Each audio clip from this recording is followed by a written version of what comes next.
وَمِنْ آيَاتِهِ أَن تَقُومَ السَّمَاءُ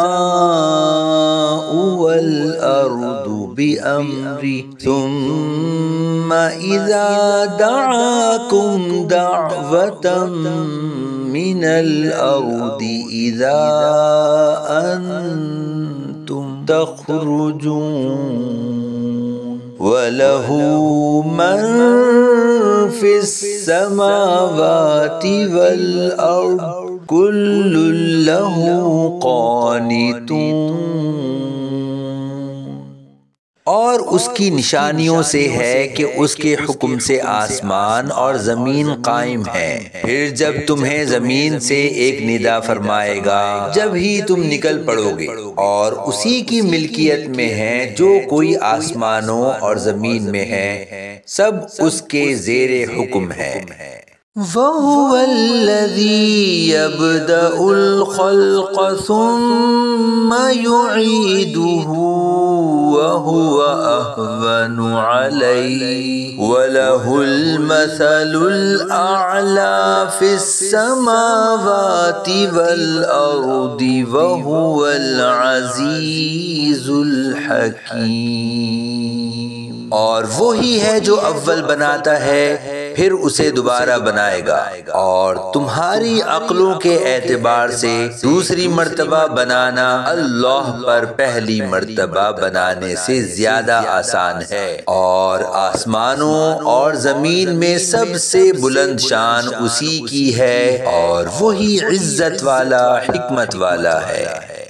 ضرب لكم مثلا من أنفسكم هل لكم مما ملكت أيمانكم من شركاء فيما رزقناكم فأنتم فيه سواء تخافونهم كخيفتكم أنفسكم كذلك نفصل الآيات لقوم يعقلون۔ اللہ نے تمہارے لیے خود تمہارے اپنے حال سے ایک مثال بیان فرمائی ہے، وہ یہ کہ ہم نے تمہیں جو رزق دیا ہے، کیا تمہارے غلاموں میں سے کوئی اس میں تمہارا اس طرح شریک ہے کہ تم اور وہ اس رزق میں برابر شریک ہو جاؤ؟ تم ان غلاموں کی شرکت سے اسی طرح ڈرتے ہو جیسے تم آپس میں ایک دوسرے سے ڈرتے ہو۔ ہم عقل والوں کے لیے اسی طرح مفصل نشانیاں بیان فرماتے ہیں۔ بل اتبع الذین ظلموا اہواءہم بغیر علم فمن یہدی من اضل اللہ وما لهم من ناصرین۔ بلکہ ظالموں نے جہالت سے اپنی خواہشوں کی پیروی کی، تو جس کو اللہ نے گمراہ کیا ہو اسے کون ہدایت دے سکتا ہے، اور ان کا کوئی مددگار نہیں۔